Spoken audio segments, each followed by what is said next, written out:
अस्सलाम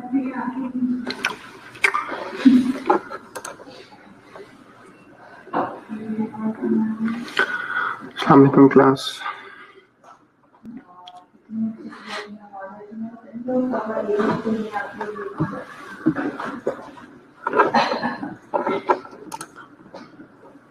good morning.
अस्सलाम वालेकुम। आवाज आ रही क्लास?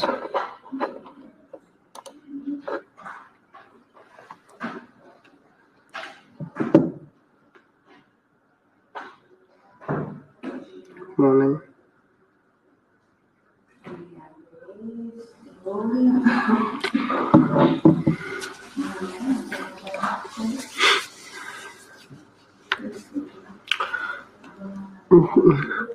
कैसे हैं सब? ठीक है। अभी बहुत कम स्टूडेंट्स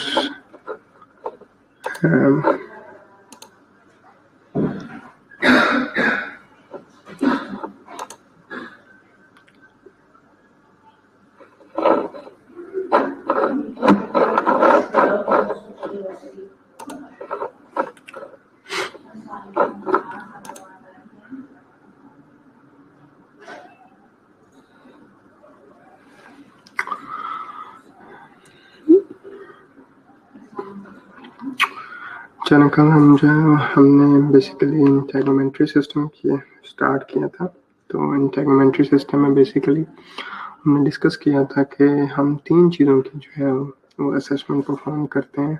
एक स्किन की, दूसरा हेयर, और थर्ड जो है वो हम असेसमेंट परफॉर्म करते हैं नेल्स की। फिर हमने स्किन असेसमेंट से जो है वो स्टार्ट किया था, और स्किन असेसमेंट में हम बेसिकली 2 फंडामेंटल टेक्निक्स असेसमेंट की यूज़ करते हैं, और वो है इंस्पेक्शन एंड पैल्पेशन। ठीक है। हम स्किन की परकशन और ऑस्कल्टेशन जो है वो ये 2 टेक्निक्स इसमें यूज़ नहीं होती, सिर्फ और सिर्फ इंस्पेक्शन एंड पैल्पेशन जो है वो यूज़ होती है। ठीक है। ठीक है। आवाज़ आ रही है सबको? ठीक।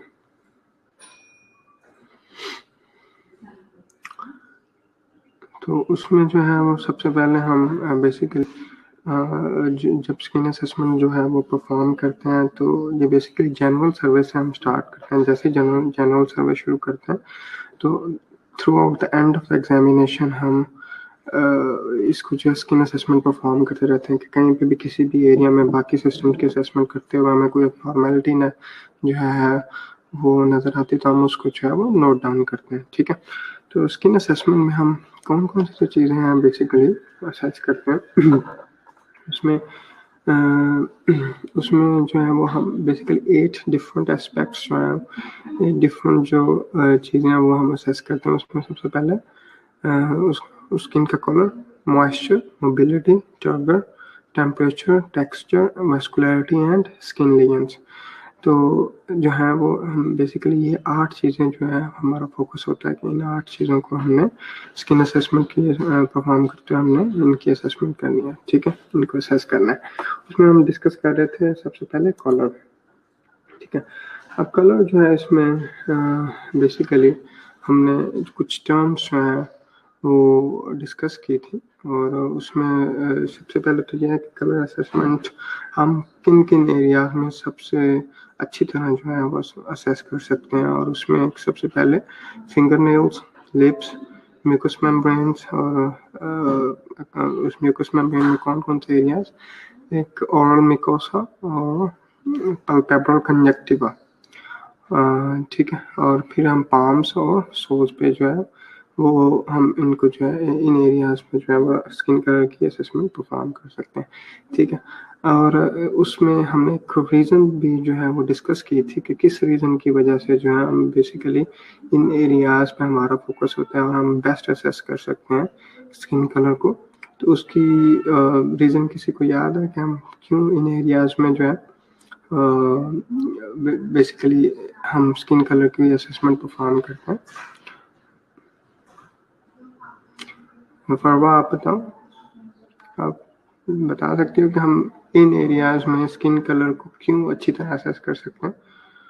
ये जो 5 डिफरेंट एरियाज हैं या 5 डिफरेंट साइट्स हैं जहाँ पे हम बेसिकली स्किन कलर को बेस्ट असेस कर सकते हैं। फरवा, मेरी आवाज़ आ रही है आपको?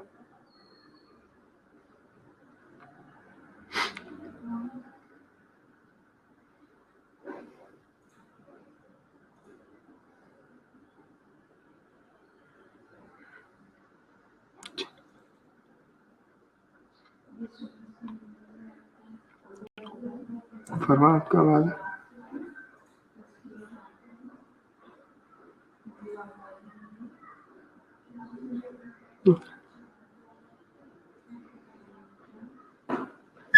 ठीक है, फरवा लगता है ऑफलाइन हो गया। ठीक है, तो बेसिकली जो रीज़न है, प्राइमरी रीज़न इन एरियाज पे वो ये है कि यहाँ पे जो स्ट्रेटम कॉर्नियम होती है वो यहाँ पे थिनेस्ट होती है, सबसे थिन होती है। और हमें जो इसका जो कलर होता है बेसिकली वो एक्चुअल कलर हम उसका स्किन का ज़्यादा अच्छी तरह असेस कर सकते हैं, ठीक है। तो ये रीज़न याद रखना कि हम इन एरियाज पे क्यों हम कर सकते हैं, बेस्ट असेस कर सकते हैं, ठीक है। उसके बाद कुछ हमने टर्म्स डिस्कस की थी और उन टर्म्स में जो है वो सबसे पहले जो टर्म हमने ये जो डिस्कस की थी इसमें स्किन कलर के असेसमेंट में वो है, पहली है एरिथीमा। और एरिथीमा में बेसिकली क्या होता है कि basically it's redness of the skin. उसको हम कैसे डिफाइन करते हैं? Erythema is basically defined as the redness of the skin. और वो रेडनेस क्यों हो सकती है उसकी जो है वो डिफरेंट काजेज हमने डिस्कस की थी। एक इन्फ्लेमेशन हो सकती है, ठीक है। दूसरा फीवर में जो है वो रेडनेस हो सकती है। थर्ड जो है कोई इन्फ्लेमेशन जो है वो इन्फ्लेमेशन, फीवर जो है, और कोई एलर्जिक रिएक्शन हुआ है, ठीक है, कोई इंजरी हुई है, कोई भी जो है इस तरह की कोई चीज़ जो जिसकी वजह से उसको जो वहाँ पे उस एरिया में रेडनेस हो सकती है, ठीक है। तो कुछ डिफरेंट काजेज, एक इसमें फीवर है, इन्फ्लेमेशन है, ठीक है, एलर्जिक रिएक्शन है, और कोई ना कोई जैसे कोई इंजरी हुई है, कोई लैसरेशन हुई है या कुछ भी, तो उसकी वजह से ये रेडनेस प्रेजेंट हो सकती है, ठीक है। तो erythema is basically defined as the redness of the skin. Second जो टर्म हमने डिस्कस की थी वो थी जॉन्डिस। जॉन्डिस बेसिकली क्या है? It's a yellowish discoloration of the skin. Jaundice basically it's uh, defined as the yellowish discoloration of the skin। और उसकी जो एक मेन जो कॉज थी जो हम डिस्कस की थी वो थी कि जिसमें इसमें बेसिकली होता है क्या कि बिलिरुबिन जो है वो उसका लेवल इंक्रीज हो जाता है, ठीक है। तो बिलिरुबिन किन किन कंडीशन में जो है इंक्रीज हो सकती है?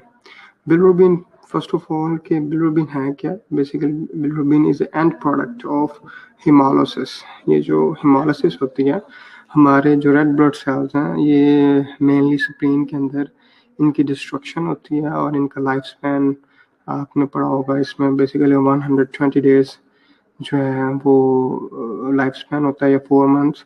तो आफ्टर 4 मंथ्स जो बेसिकली ये ट्रैप हो जाते हैं उसके अंदर, स्प्लीन के अंदर, और वहाँ पे इनकी डिस्ट्रक्शन होती है।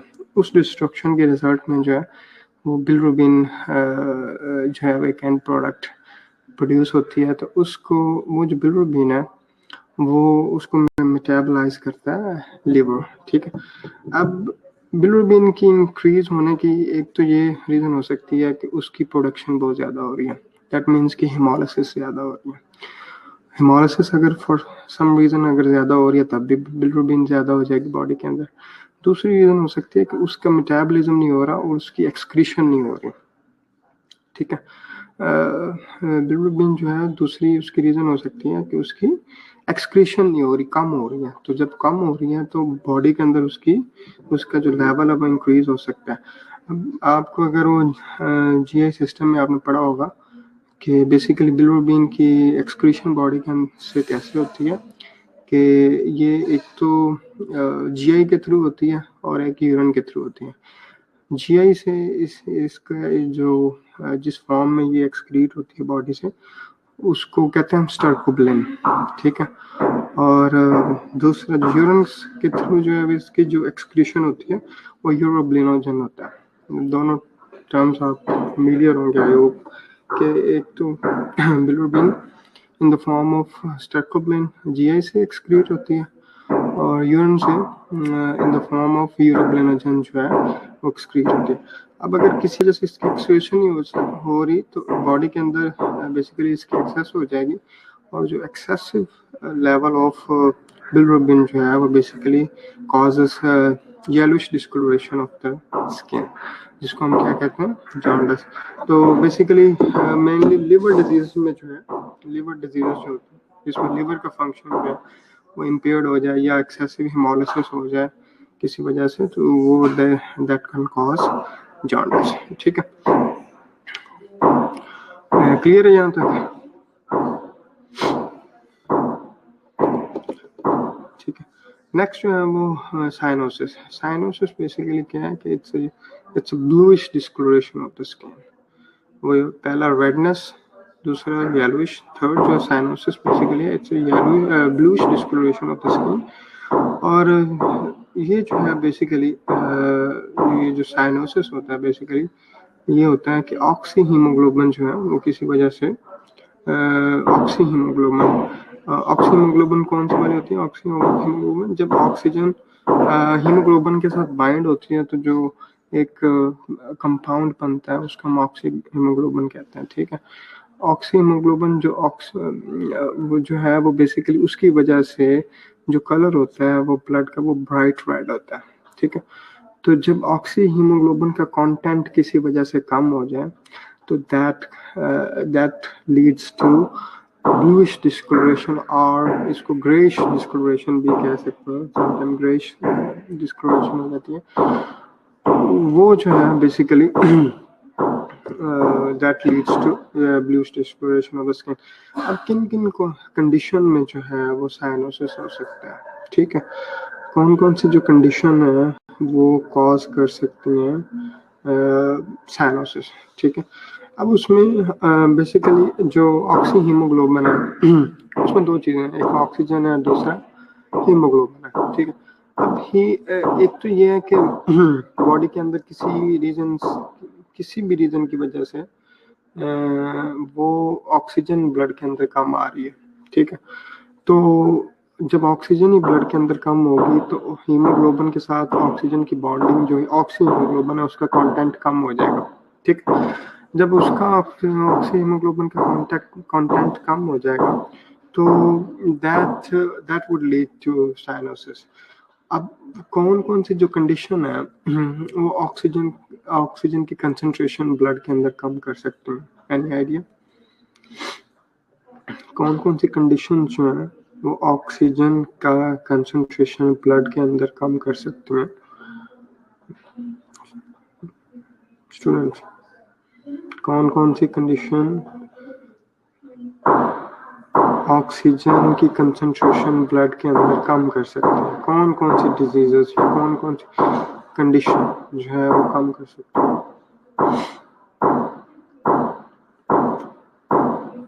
हाइपॉक्सिया, ठीक है। हाइपॉक्सिया जो है वो किन किन कंडीशन में हो सकता है?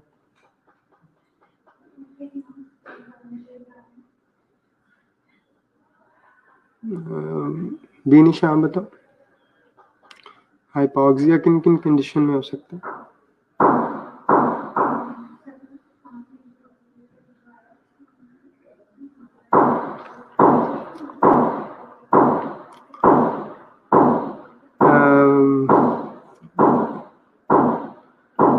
क्या नाम है आपका?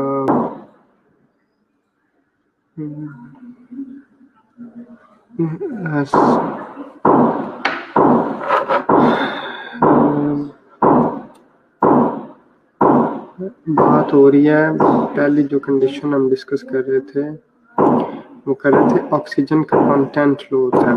तो राबिया सारा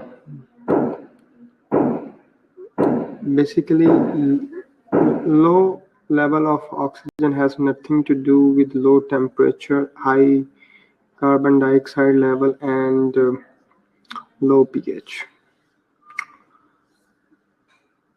इसका ऑक्सीजन से कोई लिंक नहीं है, ठीक है। Sara, Rabia, low level of oxygen has nothing to do, उसकी ये कॉज नहीं है, ठीक है। बॉडी के अंदर ऑक्सीजन कम क्यों जा रही है, बॉडी के अंदर जा ही कम रही है, मैं उसकी रीजन की बात कर रहा हूँ। जॉन आप बताओ जरा।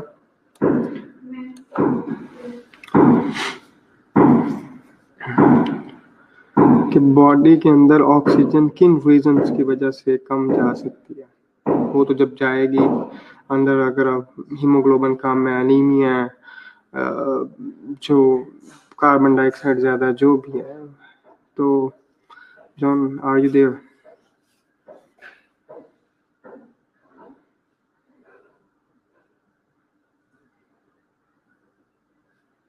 जॉन, आवाज आ रही है आपको?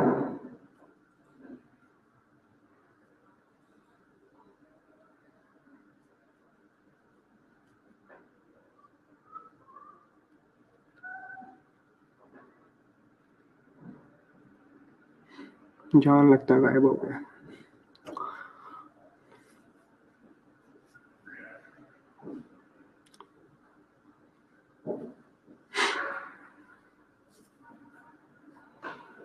ठीक है।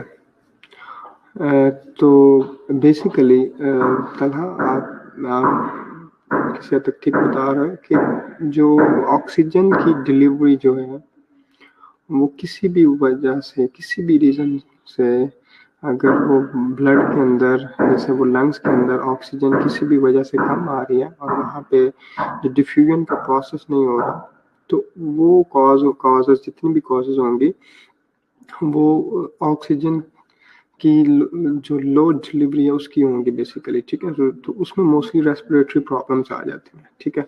इसकी वजह से जो है वो किसी भी रीज़न की वजह से जब रेस्पिरेटरी फंक्शन इम्पेयर्ड हो जाता है तो ऑक्सीजन ब्लड के अंदर जो है वो कम जाएगी, और उसमें मल्टीपल काजेस जो है वो हो सकती है। फॉर एग्जांपल किसी को एस्थमा, COPD है, एम्फीसीमा, कोई भी रेस्पिरेटरी ट्रैक की ब्लॉकेज है, फॉरेन बॉडी इंजेक्शन है, ठीक है, सफोकेशन है, ठीक है, रेस्पिरेटरी फेलियर है, ARDS है, ठीक है। और उसको जो है बेसिकली, या उसको रेस्पिरेटरी जो मसल्स का पैरालिसिस है, रेस्पिरेटरी सेंटर जो है वो डैमेज हो गया है, फ्रेनिक नर्व डैमेज हो गया। तो ये सारी जो रीजन है, या लंग्स के अंदर जो है वो लंग्स कोलैप्स्ड है, ठीक है, एटलेक्टिसिस है उसको बोलते हैं, ठीक है। तो इन सारी कंडीशंस में क्या होता है कि द प्रॉब्लम इज, जो मेनली प्रॉब्लम होता है वो ऑक्सीजन की इनटेक भी प्रॉब्लम है, कि ऑक्सीजन की इनटेक कम हो रही है, बॉडी के अंदर ऑक्सीजन ही कम जा रही है। जब ऑक्सीजन ही कम जाएगी तो उसकी जो बाइंडिंग है हीमोग्लोबिन के साथ, तो वो कम, मतलब ऑक्सीजन अवेलेबल ही नहीं है, तो वो जो है वो उसकी बाइंडिंग किस चीज़ के साथ होगी। तो सबसे पहले जो है हमने इसको साइनोसिस की कॉजेज जो है वो रेस्पिरेटरी प्रॉब्लम्स हो सकती हैं, और वो हमने पूरी लिस्ट जो है उसको हमने किसी हद तक डिस्कस किया कि कौन कौन से, तो so the problem would be in either respiratory system. Second is the problem could be the problem could be in cardiovascular system. ठीक है. अब एक तो प्रॉब्लम उसकी रेस्पिरेटरी हो सकती है, दूसरा कार्डियोवास्कुलर में हो सकती है. कार्डियोवास्कुलर में प्रॉब्लम कैसे हो सकती है कि फॉर एग्जांपल कौन कौन सी जो कंडीशंस हैं उस वो बेसिकली जो है वो लो ऑक्सीजन का जो ऑक्सीहीमोग्लोबिन का कंटेंट है वो टिश्यूज में कम जा रहा है, और उसमें एक सबसे पहले जो है हार्ट, फॉर एग्जांपल हार्ट का पंपिंग एक्शन इम्पेयर्ड है. ठीक है. उसको कोई कंजेस्टिव हार्ट फेलियर है, उसको कार्डियक फेलियर है. ठीक है. उसको एमआई हुआ है, मायोकार्डियल इन्फार्क्शन हुआ है. ठीक है. जिसकी वजह से जो पंपिंग एक्शन इम्पेयर्ड है, इजेक्शन फ्रैक्शन कम है. ठीक है. और एक तो ये है कि problem could be with in the heart, और उसमें हमने डिस्कस किया कि उसको हार्ट फेलियर है, एमआई है. ठीक है. कार्डियक अरेस्ट है. ये जो है जिसमें ऐसी चीज़ जिसमें हार्ट का पंपिंग एक्शन जो है वो इम्पेयर्ड हो जाए, तो जो बेसिकली क्या कहते हैं कि उसमें जो टिश्यू परफ्यूजन है वो कम हो जाएगी. ठीक है. दूसरा जो प्रॉब्लम हो सकती है किसी वेसल में. हार्ट ठीक पंप कर रहा है. ठीक है. ऑक्सीजन की भी इनटेक ठीक है, लेकिन वेसल्स ब्लॉक है, कहीं पे ब्लॉकेज आ गया, कहीं पे कोई एम्बोलिज्म हो गया या थ्रोम्बस फॉर्मेशन हो गया, तो उस थ्रोम्बस से फर्दर जो भी डिस्टल एरिया होगा उससे आगे वो ब्लॉक्ड है. तो जब वो ब्लॉक्ड है तो टिश्यू परफ्यूजन उस एरिया की जो है वो इम्पेयर्ड हो जाएगी, वहाँ पे ब्लड सप्लाई कम हो जाएगी. जब ब्लड सप्लाई कम हो जाएगी तो ऑक्सीहीमोग्लोबिन का कंटेंट ऑब्वियसली वो तो प्रेजेंट ही नहीं होगा, बल्कि ब्लडी टिश्यू परफ्यूजन इम्पेयर्ड हो गया, तो तब भी जो है वो साइनोसिस हो जाएगा. हम पढ़ रहे हैं बेसिकली साइनोसिस. तो एक तो प्रॉब्लम हो सकती है रेस्पिरेटरी सिस्टम के अंदर, दूसरा फिर कार्डियोवास्कुलर में प्रॉब्लम हो सकती है हार्ट के अंदर, फिर दूसरा कोई वेसल के अंदर प्रॉब्लम हो सकती है, और उसके वेसल्स के अंदर जैसे कोई थ्रोम्बो एम्बोलिज्म हो, थ्रोम्बस फॉर्मेशन हो गया, एम्बोलिज्म हो गया. थ्रोम्बस कहते हैं क्लॉट फॉर्मेशन, और वो जो क्लॉट है अगर वो डिसलॉज हो जाए और आगे जो मोबल क्लॉट होता है एक जगह से डिसलॉज होकर कहीं और चला जाए, उसको हम फिर एम्बोलिज्म कहते हैं. ठीक है. तो वो किसी आर्टरी को ब्लॉक कर दे तो वो भी टिश्यू परफ्यूजन इम्पेयर कर देगा. ठीक है. इसी तरह थर्ड जो प्रॉब्लम हो सकती है वो प्रॉब्लम हो सकती है बिकॉज जो ऑक्सीजन है वो बाइंड होती है हीमोग्लोबिन के साथ, और हीमोग्लोबिन प्रेजेंट होती है आरबीसीज के अंदर, रेड ब्लड सेल्स या एरिथ्रोसाइट्स के अंदर. अब किसी भी रीजन की वजह से हीमोग्लोबिन जो है इतनी सफिशिएंट अमाउंट में प्रेजेंट हो, दैट मीन्स कि आरबीसीज कम होते हैं अनीमिया में. ठीक है. तो अनीमिया में अगर किसी भी, और वो अनीमिया की फिर आगे मल्टीपल कॉजेज होती हैं. किसी को मैक्रोसिटिक अनीमिया होता है, माइक्रोसिटिक अनीमिया होता है, मेगालोब्लास्टिक अनीमिया होता है, आयरन डेफिशिएंसी अनीमिया होता है, थैलेसीमिया होता है. ये सारी जो कंडीशंस हैं ये basically low level of RBCs की होती हैं. तो उन कंडीशन में भी हीमोग्लोबिन इतनी अवेलेबल नहीं होती. ऑक्सीजन सफिशिएंट अमाउंट में अवेलेबल है, लेकिन हीमोग्लोबिन इतनी अमाउंट में अवेलेबल नहीं है कि वो बाइंड हो सके उसके साथ बेसिकली ऑक्सीजन के साथ. तो ऑक्सी हीमोग्लोबिन का जो कंटेंट है वो ब्लड के अंदर कम हो जाएगा, and that would lead to cyanosis.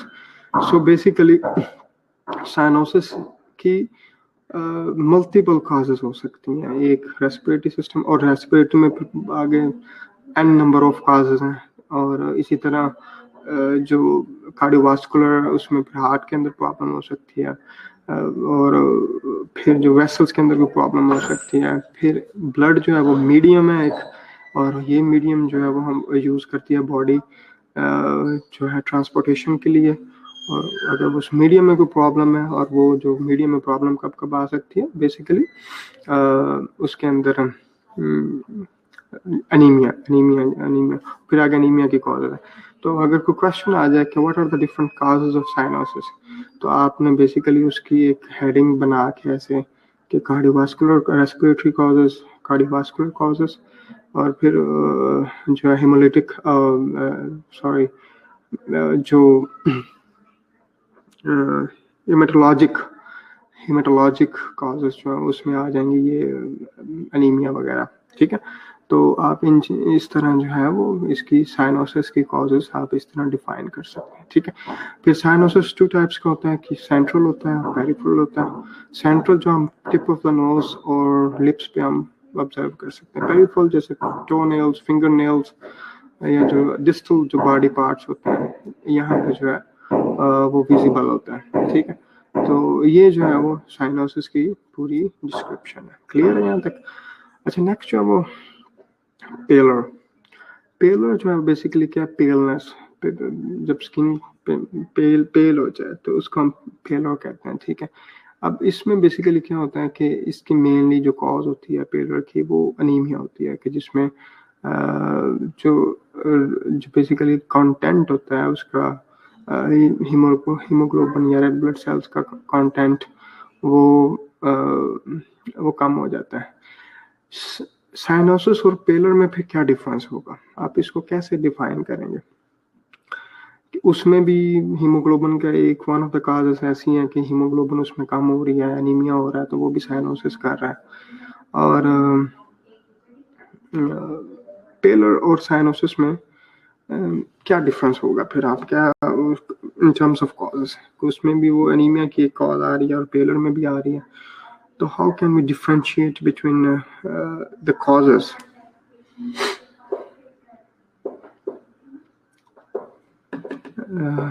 Nimra बताओ।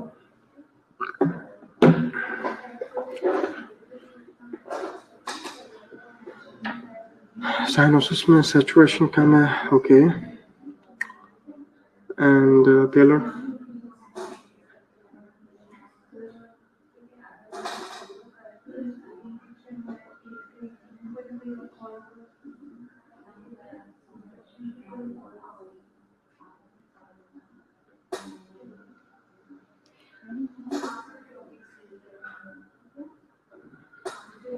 पेलर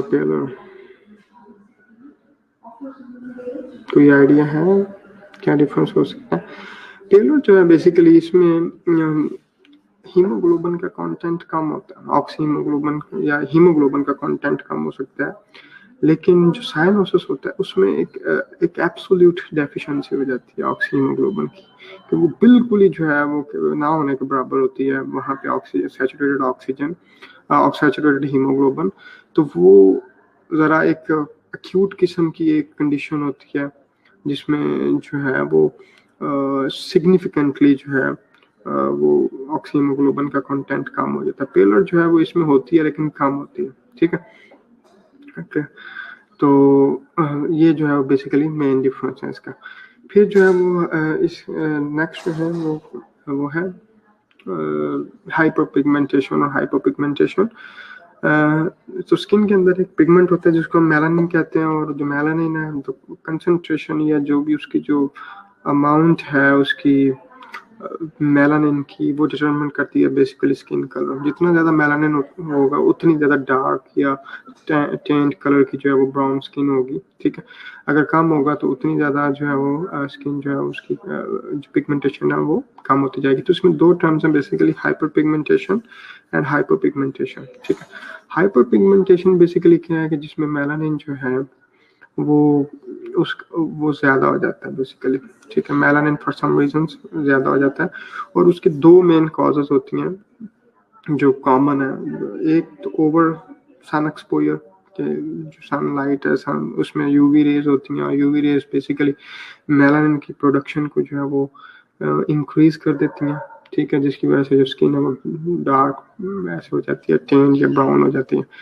दूसरी जो कंडीशन होती है वो ड्यूरिंग प्रेगनेंसी हार्मोनल चेंजेस जो होती हैं वो लीड करती हैं पिगमेंटेशन की, हाइपर पिगमेंटेशन को बेसिकली, जिसकी वजह से स्किन जो है वो ऐसे डार्क जो स्पॉट्स बन जाते हैं वो उसको हम फिर हाइपर पिगमेंटेशन कहते हैं। नेक्स्ट जो है हाइपर पिगमेंटेशन बेसिकली क्या है कि बेसिकली इसमें क्या होता है कि इसमें जो मेलानिन है वो कम हो जाता है, और मेलानिन दो जो इसकी पॉसिबल कंडीशन हो सकती हैं, एक इसमें कोई लोकलाइज्ड पैचेस बनते हैं किसी पर्टिकुलर जो स्किन का पार्ट है वहाँ पे जो है वो मेलानिन कम है, और उस वहाँ पे जो है वो अगर वो मेलानिन कम है तो अगर वो लोकलाइज्ड है जैसे पैचेस में है किसी मतलब थोड़े तो ऐसे पैचेस में है तो उसको हम कहते हैं विटिलिगो, ठीक है, उसको हम कहते हैं विटिलिगो। अगर वो basically through out the body हो और मेलानिन की एब्सोल्यूट जो है वो डेफिशिएंसी हो बिल्कुल ही प्रेजेंट ना हो तो उस कंडीशन को हम कहते हैं एल्बिनिज्म, ठीक है। उस कंडीशन को हम क्या कहते हैं एल्बिनिज्म, कि अगर वो पैचेस में हो तो विटिलिगो और अगर वो जनरलाइज्ड हो तो उसको हम कहते हैं बेसिकली एल्बिनिज्म, ठीक है। तो ये जो है वो कलर के लिहाज से जो है ये चीज़ें हम असेस करते हैं और ये डिफरेंट जो 6 या 7 जो है वो आप डिफरेंट कंडीशन जो है वो हम असेस कर सकते हैं, ठीक है। नेक्स्ट जो है ये तो था कलर, ठीक है।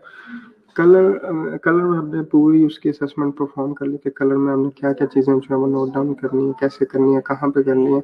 फिर है मॉइस्चर स्किन के अंदर जो है वो फिर हम स्किन की असेसमेंट में हम दूसरी जो चीज़ असेस करते हैं, पहला कलर, दूसरा मॉइस्चर में बेसिकली हम देखते हैं कि जो स्किन है वो ड्राई है या ऑयली है, ठीक है, या एक्सेसिव स्वेटिंग हो रही है। तो मॉइस्चर में 3 चीज़ें आ जाएंगी, इधर की स्किन जो है वो ड्राई है, बहुत ज़्यादा ड्राई है, रफ स्किन है, सॉरी ड्राइनेस है, और दूसरा स्वेटिंग है, थर्ड जो है वो ऑयलीनेस है। अब ड्राइनेस जो है वो बेसिकली कब हो सकती है, एक तो ये है कि बेसिकली एक्सेसिव कोल्ड की वजह से भी ड्राइनेस हो जाती है, ठीक है। दूसरा डिहाइड्रेशन या जो लो जो है वो वाटर इनटेक उससे भी ड्राइनेस हो जाती है, ठीक है। और ये जो 2 कॉजेस बेसिकली हो सकती हैं ड्राइनेस की, ठीक है।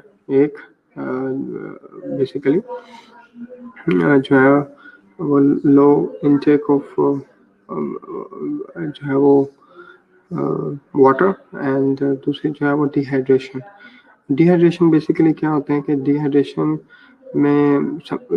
की मल्टीपल कॉजेस हो जाती हैं, ठीक है। कि वो उसको एक्सेसिव स्वेटिंग की वजह से डिहाइड्रेशन हो रही है या वो वाटर इनटेक बहुत ही कम है जो उसकी वजह से डिहाइड्रेशन हो रही है, ठीक है। तो उसमें ज़रा वो एक ब्रॉड टर्म है, ठीक है। इसी तरह अगर स्वेटिंग हो रही है तो मॉइस्चर ज़्यादा होगा बेसिकली, ठीक है।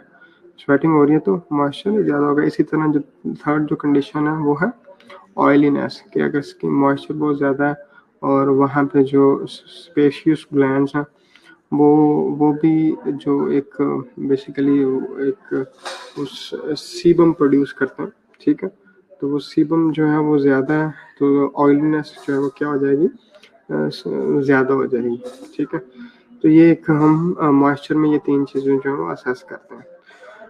थर्ड जो चीज़ हम असेस करते हैं स्किन असेस में वो है टेम्परेचर। टेम्परेचर हम कैसे असेस करते हैं, बेसिकली हम पैल्पेशन से हम ऐसे डॉर्सम ऑफ द हैंड से टेम्परेचर हमेशा चेक करते हैं, क्योंकि हमारा जो ये वाला पार्ट होता है इससे ये ज़्यादा सेंसिटिव है टू टेम्परेचर, तो इससे हम जो है वो बॉडी का टेम्परेचर जो है वो असेस कर सकते हैं। तो हमें या तो ये पता चलेगा ये वार्म है या कोल्ड है या नॉर्मल है, ठीक है। तो जैसे अगर वार्म है दैट मीन्स कि टेम्परेचर उसका मोर देन नॉर्मल है तो उसको फीवर हो सकता है, ठीक है।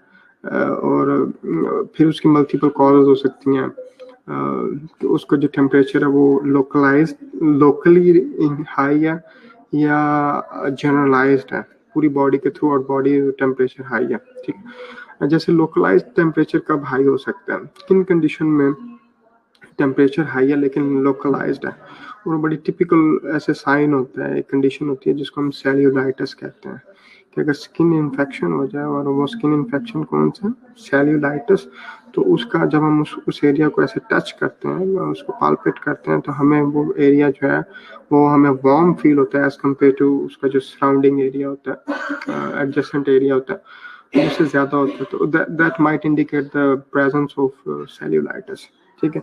इसी तरह जो कोल्ड टेम्परेचर है वो हाइपोथर्मिया में हो सकता है, ठीक है। एक तो ये है कि हाइपोथर्मिया में हो सकता है कि कोल्ड टेम्परेचर, और वो अगर जनरलाइज्ड होगा तो वो हाइपोथर्मिया में होगा, ठीक है। अगर वो लोकलाइज्ड है तो लोकलाइज्ड हाई टेम्परेचर किस कंडीशन में हो सकता है? Localised low temperature cold temperature किन कंडीशन में हो सकता है? Any guess?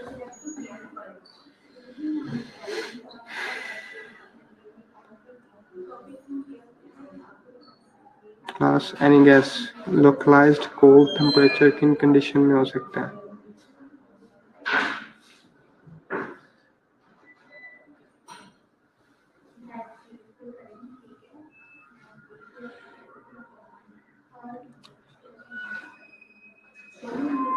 Class localised low temperature hypothermia cold temperature किन कंडीशन में हो सकता है? सब सो जाते हैं, ठीक है। लोकलाइज जो है लो टेम्परेचर बेसिकली लो टिश्यू परफ्यूजन में होता है, ठीक है। और लो टिश्यू परफ्यूजन जो है जैसे जो है बेसिकली एक तो ये है कि जो लो टिश्यू परफ्यूजन है जैसे किसी भी एरिया को सप्लाई जो है वो कम हो गई है तो वहाँ पे जो है वो लोकलाइज टेम्परेचर वो कोल्ड हो जाएगा, लेस हो जाएगा। तो एक तो ये कंडीशन हो सकती है, ठीक। दूसरा जैसे जो एक्सट्रीमली लो टेम्परेचर है उसके एक्सपोजर भी जो है लोकलाइज टेम्परेचर को जो है वो लो कर सकता है, ठीक है। जैसे very good example frostbite में भी बेसिकली क्या होता है कि वो उसका जो इन्वायरमेंट का टेम्परेचर है वो बहुत कम होता है, वेरी लो एक्सट्रीमली लो होता है, जो that can lead to frostbite. Temperature में जो है वो हम ये चीज़ें एक जनरल वार्म और कोल्ड, वार्म में भी एक लोकलाइज्ड है और जनरलाइज्ड है, इसी तरह कोल्ड में भी एक लोकलाइज्ड है और एक जनरलाइज्ड हाइपोथर्मिया में बेसिकली होता है। जैसे अगर लो टेम्परेचर हुआ है तो जनरलाइज है तो उसको हम हाइपोथर्मिया कहते हैं, ठीक है। फिर हम स्किन का टेक्सचर असेस करते हैं, ठीक है। स्किन के टेक्सचर में कि वो स्मूथ है, रफ है, ड्राई है, सॉफ्ट है। तो smooth, soft, rough and dry, ये अगर बहुत ही स्मूथ है मतलब ऐसे सॉफ्ट स्किन है तो उसको हम स्मूथ कहते हैं, अगर उससे ज़रा कम है तो सॉफ्ट है, फिर अगर वो रफ है और एंड पे जो ड्राई। तो ये जो कंडीशन है हम उसका टेक्सचर असेस करते हैं बेसिकली। कुछ कंडीशन ऐसी होती हैं, जैसे कुछ डिसऑर्डर्स ऐसे होते हैं जिसमें स्किन जो है वो बड़ी स्मूथ हो जाती है, स्पेशली जैसे फॉर एग्जांपल हाइपरथायरॉयडिज्म में जब T3 T4 ब्लड के अंदर ज़्यादा हो जाते हैं हाइपरथायरॉयडिज्म में, तो स्किन जो है वो ज़्यादा सॉफ्ट हो जाती है, ज़्यादा स्मूथ हो जाती है हाइपरथायरॉयडिज्म में, समटाइम ऑयली भी हो जाती है, ठीक है। जबकि hypothyroidism low T3 and T4 level जो है वो उसमें स्किन जो है वो रफ हो जाती है, ड्राई हो जाती है, स्केली हो जाती है। तो बेसिकली इन कंडीशन में जो है सॉफ्ट और स्मूथ किस में हो रही है? हाइपरथायरॉयडिज्म में। रफ और ड्राई किस में हो रही है? बेसिकली उसमें हाइपोथायरॉयडिज्म में। बेसिकली एक एक एग्जांपल जो है आप इसमें याद रखना। ड्राई और रफ लो वाटर इनटेक की वजह से भी हो सकती है और वो for a longer period of time तक रहे, ठीक है। तो तब भी जो वो रफ और ड्राई हो सकती है, ठीक है। फिर नेक्स्ट जो चीज़ हमने असेस करनी है वो है उसकी मोबिलिटी एंड टर्गर, ठीक है। Mobility and turgor. मोबिलिटी क्या है? बेसिकली जब हम स्किन को ऐसे किसी भी स्किन का ऐसे पार्ट है उसको स्किन को ऐसे लिफ्ट करें और वो इजीली उठ जाए, बेसिकली उसको इजीली लिफ्ट कर रखें, उसको हम कहते हैं मोबिलिटी, ठीक है। राबिया जो रफ और ड्राई होती है बेसिकली हाइपोथायरॉयडिज्म में होती है, ठीक है। मोस्टली स्किन जो है उसमें स्केली हो जाती है, ड्राई हो जाती है, रफ हो जाती है। इसमें जो थायराइड T3 T4 के जो हार्मोन्स हैं वो कम हो जाते हैं, ठीक है। या वाटर इनटेक कम हो, डिहाइड्रेशन हो, उसमें भी रफ और ड्राई हो जाती है। अभी हम डिस्कस कर रहे हैं मोबिलिटी, और इन मोबिलिटी बेसिकली मोबिलिटी है क्या? मोबिलिटी जो है वो बेसिकली स्किन जो है जितनी इजीली लिफ्ट हम कर सकें, ठीक है, उतनी उसको हम कहते हैं उसकी बेसिकली स्किन को हम जब लिफ्ट करते हैं तो ये उसकी बेसिकली ये उसकी मोबिलिटी है। जितनी इजीली कर सकते हैं हम कहते हैं उतनी ज़्यादा ये उसमें मोबिलिटी है स्किन के अंदर। मोबिलिटी जो है वो अगर कम है दैट मीन्स कि वहाँ पे बेसिकली क्या है, बेसिकली कि वहाँ पे कोई एडिमा है, कोई स्वेलिंग है, जिसकी वजह से हम स्किन जो है उसको लिफ्ट नहीं कर पा रहे, उसकी मोबिलिटी कम हो गई है, ठीक है। तो मोबिलिटी बेसिकली है क्या कि हम जो है वो कितनी उसको आसानी से हम उसको लिफ्ट कर सकते हैं, वो स्किन की मोबिलिटी होती है, ठीक है। टर्गर उसका ऑपोजिट है, टर्गर उसका ऑपोजिट है कि कितनी आसानी से स्किन वापस अपनी जो है वो पोजीशन में आती है। हमने लिफ्ट किया स्किन को, वो उसकी मोबिलिटी है। अगर वो उसमें आसानी से वापस आ रही है तो वो उसका टर्गर है। तो ये दो अपोजिट टर्म्स है, मोबिलिटी एंड टर्गर। तो टर्गर जो है वो बेसिकली अगर डिहाइड्रेशन हुई हो, वाटर कम हो, तो जो टर्गर है वो पुअर हो जाता है, बेसिकली कम हो जाता है, पुअर हो जाता है, ठीक है। तो एक तो ये है कि अगर डिहाइड्रेशन हो तो टर्गर पुअर हो जाता है, कम हो जाता है। लेकिन जीरियाट्रिक पॉपुलेशन में आपने ये ज़रा माइंड में रखना है कि जीरियाट्रिक पॉपुलेशन जो ओल्डर क्लाइंट्स होते हैं, पेशेंट्स होते हैं, उनका बेसिकली नेचुरली जो है नॉर्मली टर्गर कम होता है, ठीक है। वो स्किन खींचते हैं तो आराम आराम से वापस आती है, ठीक है। तो उसमें उसको हम फिर ये नहीं कह सकते कि वो उसको उस पेशेंट को या उस इंडिविजुअल को डिहाइड्रेशन है, क्योंकि normally with the passage of time ageing का एक प्रोसेस है और उसमें टर्गर जो है वो कम हो जाता है, ठीक है। तो मोबिलिटी एंड टर्गर, ये दो चीज़ें हम इसमें, ये दो अपोजिट टर्म्स हैं, तो ये हम स्किन में असेस करते हैं। फिर नेक्स्ट जो है सेवंथ जो चीज़ हम असेस करनी है वो है वेस्कुलरिटी, ठीक है। कि जो स्किन है उसको जो सप्लाई करने वाली जो ब्लड वेसल्स हैं, वह उनकी कोई ऐसे कोई अबनॉर्मेलिटी तो नहीं है, हमें वेरिकोस वेन्स तो नहीं नज़र आ रही, ठीक है। कोई ऐसी जो हमें अपेरेंटली लो टर्गर मीन्स डिहाइड्रेशन नहीं है, लो टर्गर की कॉज डिहाइड्रेशन हो सकती है, ठीक है।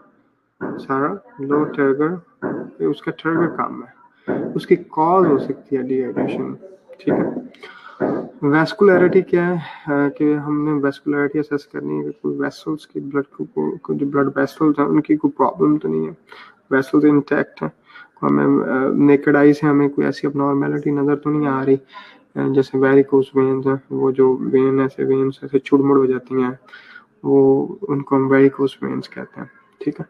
तो ये एक सेवंथ जो हमने एस्पेक्ट ये असेस करना है, ठीक है।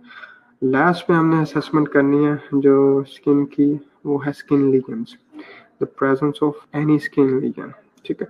तो वो स्किन लीजन्स में हम देखते हैं कि कौन कौन से स्किन लीजन्स प्रेजेंट हैं, अगर कोई है तो फिर हम वो स्किन लीजन्स को फिर हमने ऐसे डिफ्रेंशिएट करना है कि ये कौन सी, अगर है तो फिर कौन सी है, ठीक है। और तो अब जो स्किन लीजन्स हैं उनको उनके मेन जो है वो दो कैटेगरीज होती हैं, प्राइमरी स्किन लीजन है और एक सेकेंडरी स्किन लीजन है, ठीक है।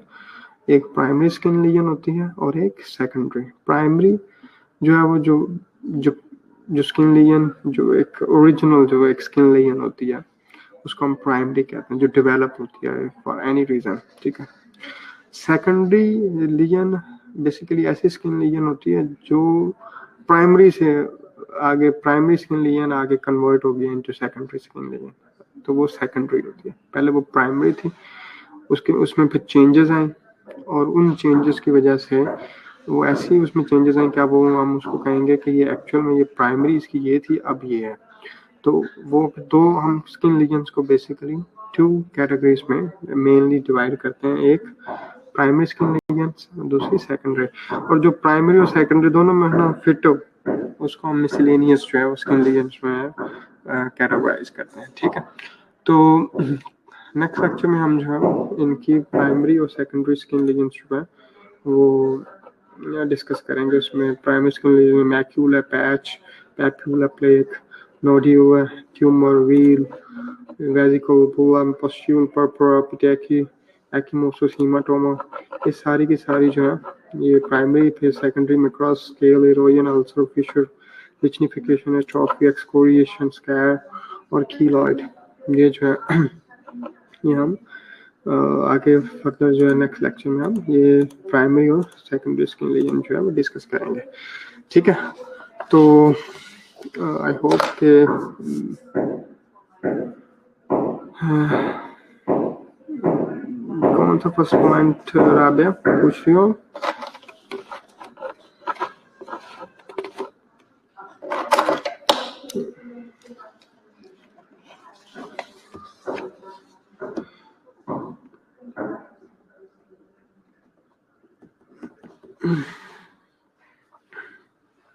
राबिया कौन सा आपका पॉइंट मिस हुआ?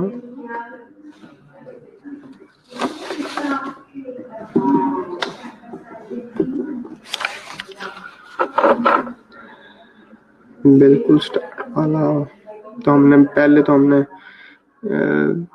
बेसिकली जो कल वाला लेक्चर था उसको जरा और फर्दर इलेबोरेट किया था। तो अभी तो नेक्स्ट लेक्चर का टाइम स्टार्ट हो जाना है, तो हम उसको पूरा तो सॉरी कि हम अगर कोई पर्टिकुलर पॉइंट है तो आप पूछ लो, उसको मैं एक्सप्लेन कर देता हूँ, लेकिन पूरा उसको एक्सप्लेन करना लुक्स डिफिकल्ट। ठीक है, मैं ज़रा अटेंडेंस लगा लूँ। ठीक है, सारा मोरिस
स्टूडेंट्स, मैं जिनके नाम बोलने लगा अगर उनमें से कोई प्रेजेंट है तो वो बता दें। ठीक है, जो मैं एब्सेंट हूँ उनके नाम ले रखा हूँ: अनिला जावेद, अक्सा लियाकत, अरूज फवाद, आयशा, हाफजा फरवा, मदीहा फातिमा, महनूर, मोहम्मद यासिर, निमरा जावेद, कुरतुलैन, रसब उमर सोहेल, वहीदा अहमद, रुकैया नूर, सबा परवेज, शबाना असगर, शहबाज, ज़ैबुन्निसा, ज़ैनब शबीर, ज़ुनैरा नसीम, फिज़ा मुनीर, अक्सा तमसील।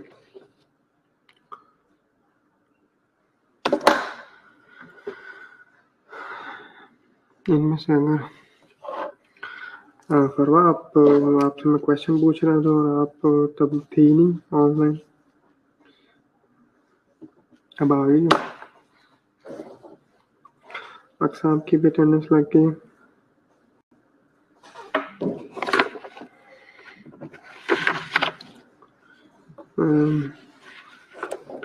ज़ैनब, रिजवान,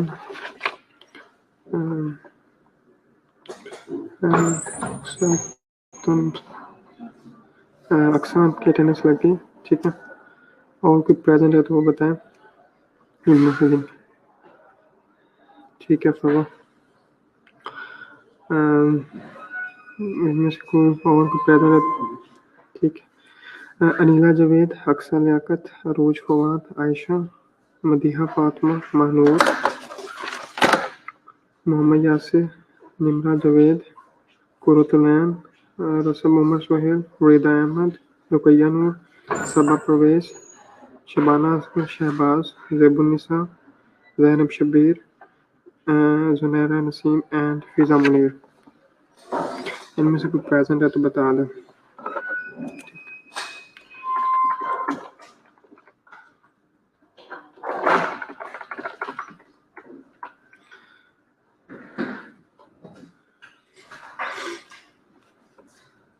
ठीक है, चलिए नेक्स्ट हम कंटिन्यू करेंगे और मैं आपको कुछ जो है वो असाइनमेंट जो है वो एक असाइन करूँगा। ठीक है, और वो जो है मैं उसकी डिटेल्स आपको सेंड कर दूँगा और कुछ इसका जो मटेरियल है वो भी आज सेंड करूँगा। तो उसको ज़रा वो मैं ग्रुप में सेंड कर दूँगा कि आपने जो नेक्स्ट लेक्चर जो ट्यूसडे तक वो आपने असाइनमेंट जो है वो सबमिट करनी होगी। ठीक है, तो वो असाइनमेंट जो है मैं आज ग्रुप में जो है आज आपको उसकी जो भी डिटेल्स हैं वो आपको भेज दूंगा। ठीक है, थैंक्स फॉर ज्वाइनिंग। तो इंशाल्लाह फिर नेक्स्ट लेक्चर में जो है इसको कंटिन्यू करेंगे। ठीक है, गुड बाय।